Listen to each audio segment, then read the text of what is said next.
Bienvenue sur le plateau de Cardio Online au JESFC 2018. Je m'appelle Yves Julière, je suis cardiologue au CHU de Nancy et j'ai le plaisir d'accueillir le professeur Jean-Claude Daubert, qu'on ne présente plus dans le domaine de la défibrillation et de la resynchronisation. Et je vais profiter d'avoir le plaisir qu'il soit avec nous sur ce plateau pour lui poser des questions concernant le défibrillateur et l'insuffisance cardiaque. Alors, les recommandations de la Société européenne de cardiologie en 2016 proposent de mettre un défibrillateur implantable à tous les patients insuffisants cardiaques avec fraction d'éjection réduite. Qu'en est-il? Est-ce qu'on peut les mettre comme ça d'emblée sans se poser d'autres questions? Alors c'est vrai que les recommandations sont ainsi, qu'elles sont récentes, puisqu'elles datent de 2016. Ce qu'on oublie de dire, c'est qu'elles sont basées sur une évidence clinique qui est quand même assez ancienne. Parce que les études, il y a beaucoup d'études cliniques, beaucoup d'études randomisées, mais les plus récentes datent d'une quinzaine d'années. Et le paysage de l'insuffisance cardiaque a quand même pas mal bougé en 15 ans. Donc c'est vrai que les recommandations basées sur cette évidence assez ancienne disent qu'il faut implanter un défibrillateur chez tous les patients, qu'ils soient ischémiques ou non ischémiques, qui ont une fraction d'éjection inférieure à 35%, après une tentative loyale de traitement médical. Ça, on n'insiste peut-être pas assez là-dessus, et à condition qu'ils aient une espérance de vie correcte. Donc ça, c'était la vérité jusqu'à l'année dernière. Et puis il y a eu un trouble fait. Un trouble fait, c'est l'étude Danish, comme son nom l'indique, est une étude multicentrique danoise, qui a reconsidéré l'indication du défibrillateur en prévention primaire chez les patients où l'évidence était la moins nette, à savoir les cardiomyopathies non ischémiques. Donc deux groupes, un groupe contrôle avec le traitement médical optimal, un groupe implanté avec le défibrillateur, et après un suivi très long, beaucoup plus long que dans les études précédentes, près de 6 ans, aucune différence pour la mortalité totale. Une petite différence en faveur du défibrillateur pour les morts subites, mais les morts subites au début des années 2010 sont 2 fois moins fréquentes dans les groupes contrôle qu'elles ne l'étaient dans les études précédentes. Donc ce sont des faits qui sont quand même importants. Alors comment expliquer cette différence majeure dans les résultats entre Danish et les études précédentes? Les patients sont d'âge identique, de gravité identique, de fraction d'éjection ventriculaire gauche identique. La seule différence, c'est le traitement médical.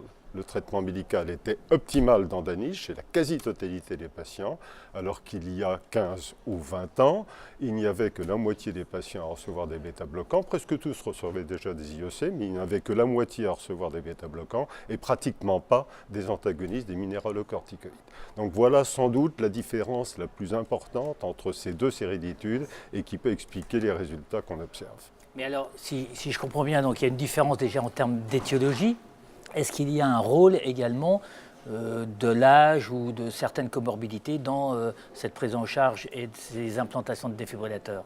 Alors c'est vrai que les études auxquelles je faisais allusion tout à l'heure, c'était les patients jeunes dans l'ensemble. SCODEF, c'était 60 ans d'âge moyen, les autres études, c'était à peu près la même chose.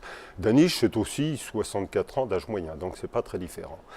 Par contre, quand on prend les registres d'implantation, les grands registres d'implantation, en particulier aux États-Unis actuellement, c'est un âge moyen de 75 ans. Donc il y a un gap assez considérable entre les populations dans lesquelles l'efficacité du défibrillateur a été démontrée et les populations de la vie réelle.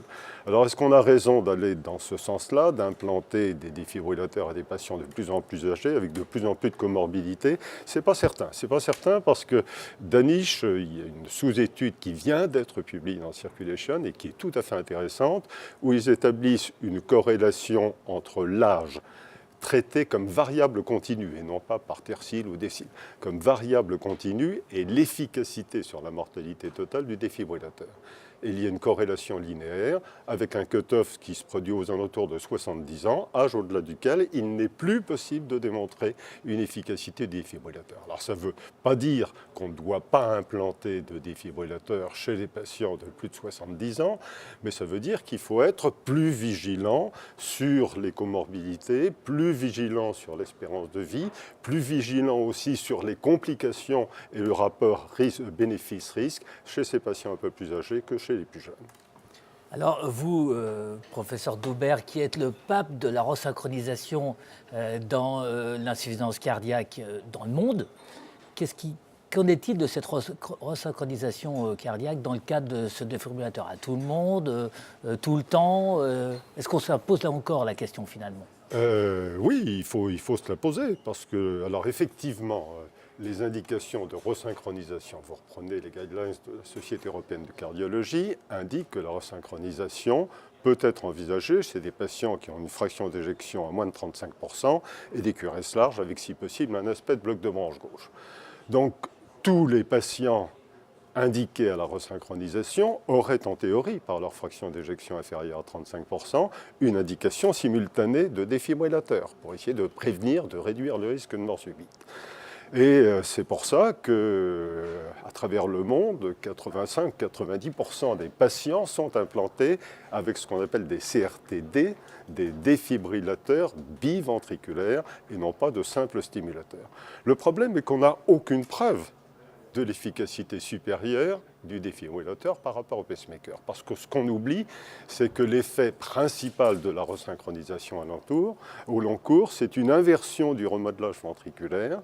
Et il y a les 2/3 des patients resynchronisés qui ont retrouvé une fraction d'éjection largement supérieure à 35% à 6 mois ou 1 an. Et on sait bien que plus la fraction d'éjection remonte, plus le risque résiduel d'arythmie diminue pour devenir quasi nul lorsqu'il y a une quasi-normalisation de la fonction systolique VG. Donc tout ça doit être pris en considération. Personnellement, je pense qu'on met trop de défibrillateurs de resynchronisation. On devrait, en toute sagesse, mettre plus de pacemakers, mais une proportion plus élevée de pacemakers, qui coûtent beaucoup moins cher, qui sont beaucoup plus simples, qui entraînent beaucoup moins de complications que les défibrillateurs. Mais l'évolution des mœurs fait que le défibrillateur aujourd'hui est roi.